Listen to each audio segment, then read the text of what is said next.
कक्षा 12 UP board में हिंदी की शिक्षा में एक बार फिर से आप सबका अभिवादन। आज 14 सितंबर 2020 हिंदी दिवस के रूप में मनाया जाता है। तो सबसे पहले आप सभी को हिंदी दिवस की अपार शुभकामनाएं।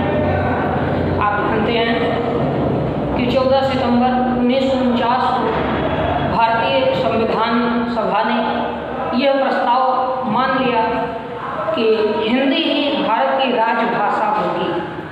देखिए, संविधान में राष्ट्रभाषा का कोई उल्लेख नहीं, राजभाषा के रूप में हिंदी को प्रतिष्ठित किया गया है और देवनागरी लिपि को ही जो है राजकीय लिपि माना गया है भारत संविधान के अनुसार। आप 1949 में हिंदी दिवस को घोषित करने के बाद तुरंत से हिंदी दिवस नहीं मनाया गया, बल्कि 1953 में इस बात को स्वीकृति दी गई। राष्ट्रभाषा प्रचार समिति, वर्धा समिति जो थी, वर्धा सम्मेलन जिसको कहते हैं, उसने इस बात को माना। उनका विचार था, उन्होंने यह प्रस्ताव दिया कि आज से हर वर्ष 14 सितंबर को हिंदी दिवस मनाया जाएगा। तब से यानी कि 14 सितंबर 1953 से आज तक हिंदी दिवस मनाया जा रहा है, लेकिन हिंदी को राजभाषा घोषित किया था 1949 में। तो ये तो थी हिंदी दिवस की बात। आज एक वीडियो आपको हिंदी दिवस विशेष अंक मिलेगा। फिर आते हैं अपने पाठ पर। महामना मदन मोहन मालवीय जी के बारे में हम लोग पढ़ रहे थे। इनके बारे में आपने पढ़ा, प्रयाग से निकलकर इन्होंने हाईकोर्ट में वकालत भी की थी। और इसके अतिरिक्त ये भी आपने पढ़ा कि लाला लाजपत राय, मोतीलाल नेहरू जैसे राजनेताओं के संपर्क में आने के बाद महामना मालवीय जी देश सेवा के आंदोलनों में सक्रिय रूप से भाग लेने लगे और इस कारण इनको अंग्रेजों ने कई बार जेल भी भेजा था। बार बार जेल में गए, फिर भी देश सेवा के संकल्प को इन्होंने नहीं छोड़ा, निरंतर अपना कार्य करते रहे थे। आज आगे देखते हैं, कल यहाँ तक हो गया था कि हिंदी संस्कृत आंग्ल भाषासु, हिंदी संस्कृत और आंग्ल भाषा मतलब अंग्रेजी भाषा पर अस्य इनका समान अधिकार आसीत, समान अधिकार था। यानी कि ये हिंदी के भी उतने ही उच्च कोटि के विद्वान थे जितने के संस्कृत के और उतने ही अंग्रेजी के भी। हिंदी हिंदू हिंदुस्थानम उत्थानाय अयम निरंतरम प्रयत्नम अकरोत्। आप जानते हैं कि हिंदी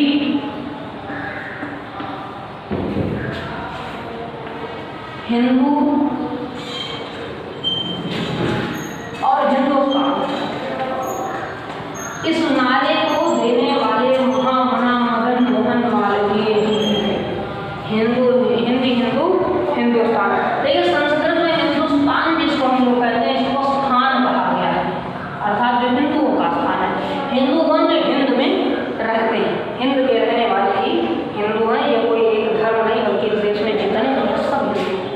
तो कहते हैं इन्होंने, देखिए, हिंदी हिंदू हिंदुस्थानम उत्थानाय मतलब विकास के लिए, उत्थान के लिए, उन्नति के लिए, हिंदी हिंदू और हिंदुस्तान की उन्नति के लिए अयम अर्थात इन्होंने, कौन, महामना मालवीय जी ने निरंतरम प्रयत्नम अकरोत्, निरंतर यानी लगातार प्रयत्नम अकरोत् प्रयास किए थे।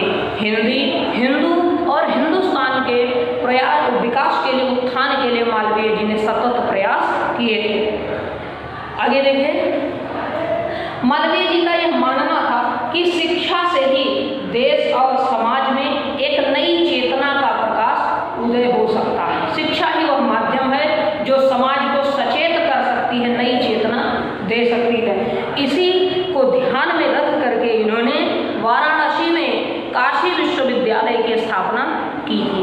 पंक्ति पर आते हैं, कहा गया है शिक्षैव, देखिए शिक्षैव शब्द देखिए, शिक्षैव लिखा है,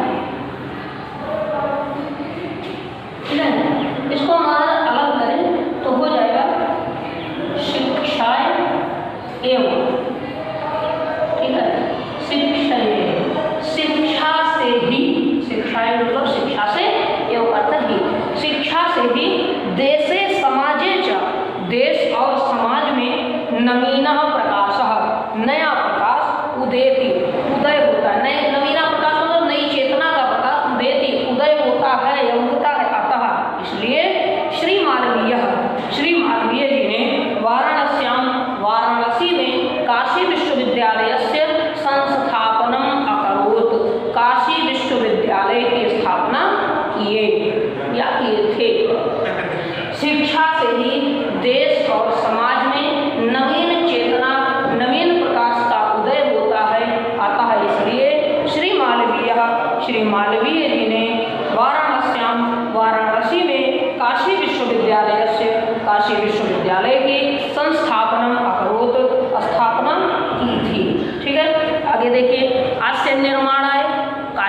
विश्वविद्यालय को बनाना आसान नहीं था, क्योंकि मालवीय जी आप जानते हो जो व्यक्ति ईमानदार होगा वो निस्संदेह गरीब भी होगा। ये एक अहम जानकारी है, एक लौकिक तथ्य है। तो मालवीय जी के पास तो रखा हुआ धन तो था नहीं कि बड़ी सी हवेली बनवा के यूनिवर्सिटी चालू करवा देते हैं, नहीं। उन्होंने लोगों से धन मांगा, जनता से, समाज से उन्होंने थोड़ा थोड़ा यथासंभव आप देते रहिए। तो अस्य निर्माण है, इसके निर्माण के लिए अयम अर्थात इन्होंने, कौन? मालवीय जी कहते हैं अस्य निर्माण है, इसके निर्माण के लिए अयम अर्थात मालवीय जी ने जनान लोगों से, जनान अर्थात लोगों से धनम अयाचत धन मांगा। अस्य निर्माण है अर्थात महाविद्यालय जो विश्वविद्यालय है उसके निर्माण के लिए अयम इन्होंने मालवीय जी ने जनान लोगों से धनम अयाचत धन की मांग की थी।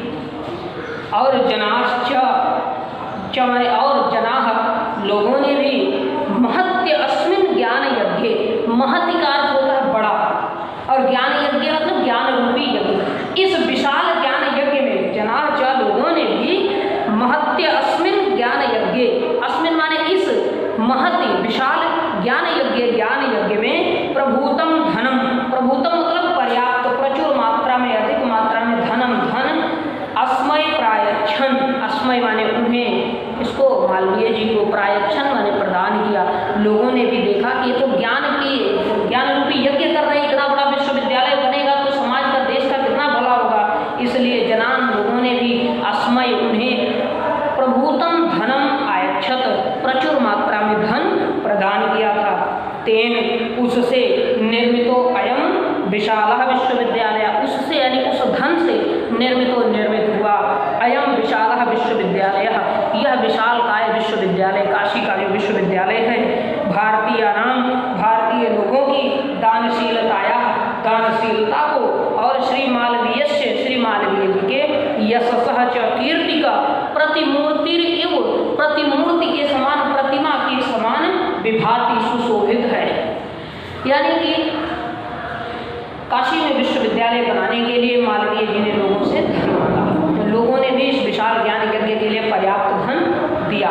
उस धन से निर्मित हुआ यह विशाल विश्वविद्यालय जो काशी में बना है, ये भारतीय लोगों की दानशीलता और मालवीय जी के कीर्ति के प्रतिबिंब के रूप में सुशोभित है।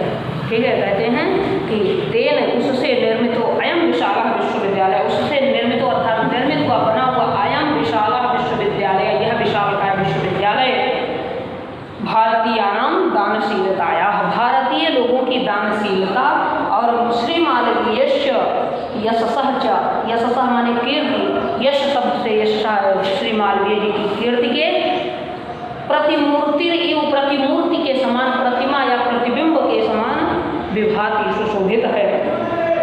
साधारण स्थिति को अपि जनः महतोत्साहेन मनस्वितया पौरुषेण च असाधारणम् अपि कार्यं कर्तुं क्षमः इत्यदर्शयत् मनीषी मूर्धन्यः मालवीयः। महामना मालवीय जी जो मनीषियों में, मनीषी माने होता है विद्वान, ठीक है, मनीषी का अर्थ है विद्वान। मालवीय जी ने यह दर्शाया है कि साधारण स्थितियों वाला व्यक्ति भी यदि मन में उत्साह हो, ठीक है, महतोत्साहन यानी बड़ा उत्साह, अधिक उत्साह हो मन में, मनस्वित अगर विचारशीलता हो, विचारवान हो और पौरुषेण परिश्रम करने वाला हो, तो वह भले ही गरीब हो, निर्धन हो, साधारण स्थिति का हो, लेकिन वो असाधारण कार्य भी कर सकता है। ध्यान दीजिए, कहते हैं साधारण स्थिति यानी कि साधारण स्थितियों वाला, कोई जना, कोई भी व्यक्ति महतोत्साहेन बड़े उत्साह से, मनस्वितया विचारशीलता से, पौरुषेण च और पौरुष अर्थात परिश्रम से, असाधारणम अपि कार्यम, असाधारणम अपि कार्यम तो असाधारण कार्य भी कर्तुम करने में क्षमः सक्षम हो जाता है, समर्थ हो जाता है।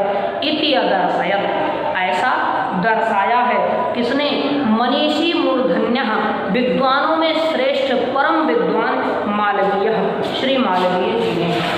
ठीक है, उन्होंने यह दर्शाया है कि साधारण स्थितियों वाला कोई भी प्राणी यदि उत्साह हो, पौरुष हो और विचारशीलता हो तो कोई भी असाधारण कार्य कर सकता है। एतद अर्थम एव, एतद अर्थम अर्थात इस कारण एव माने ही, इसी कारण ही जनास्तम, जना माने लोग, तम माने उन्हें, महामना इति उपाधिना, महामना की उपाधि से अभिधातुम पुकारना आरब्धवन्तः आरंभ कर दिए थे। वो श्रेष्ठ मनस्वी थे, विचारशील थे, मन से उनका मन जैसे महामना करते जिसके मन के विचार श्रेष्ठ हो, जो मन में विचार अच्छे विचार रखे वही महामना। तो उनकी विचारशीलता को देखते हुए ही जनास्तम लोगों ने उन्हें महामना इति उपाधिना, महामना की उपाधि से अभिधातुम पुकारना आरब्धवन्तः आरंभ कर दिया था। आज इतना ही पढ़ेंगे, इसके बाद नेक्स्ट वीडियो में आपका अंतिम भाग हो जाएगा, जो पाठ समाप्त होगा। फिर संस्कृत में एक और पाठ है, उसको भी पढ़कर खत्म करेंगे। एक बार पुनः हिंदी दिवस की हार्दिक शुभ